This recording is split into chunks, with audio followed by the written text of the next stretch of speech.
next adaptation is The Dead Zone, this time directed by body horror extraordinaire David Cronenberg. However, unlike a lot of his previous films and future films, this one is very cohesive and doesn't feature any strange body horror, and is a decent adaptation of the book.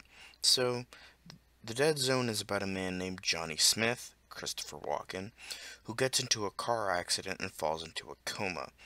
5 years later, he awakens with a special gift that when he touches someone, he can see their secrets as well as their deaths. This is a very simplistic movie, but it works. Guy has a special gift that at times uses it to help people. I think everyone does a good job. Despite Christopher Walken being known for very comedic roles in later years, he's very good here. He's a reserved and very intelligent man, and Walken plays the part very believably. Kind of unfortunately, though, this movie produced a meme that made the film somewhat internet famous in a certain scene with Walken going nuts because he wants to save a young boy. It is a kind of funny scene, but works within the context of the film. Other than that, though, Walken is still very believable as a reserved man who wants to be left alone. Brooke Adams of Invasion of the Body Snatchers fame also does a good job and has believable chemistry with Walken despite her being rather awkward at times. The story could have been better.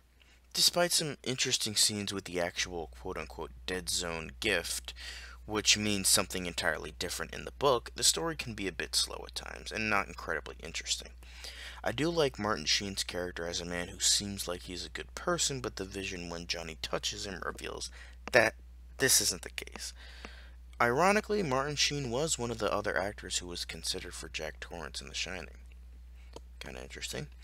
Now, in the book, there is much more background to all the characters involved, and as I stated, the quote-unquote dead zone gift means something entirely different in the book. It actually means the part of his brain that suffered permanent damage in the car accident rather than what Johnny just calls his gift, as well as the fact that Johnny had a vision of the future as a young boy, and Stilson is revealed early on that he was a terrible person, as well as a bit more of an epilogue after the climax involving Johnny at the political rally. But for the most part, it took the most interesting bits from the book and put it in the film, and Stilson is featured more as a twist rather than something we already know. Overall, it's a good movie, but there are many other King adaptations that are much better, but it's still worth a watch.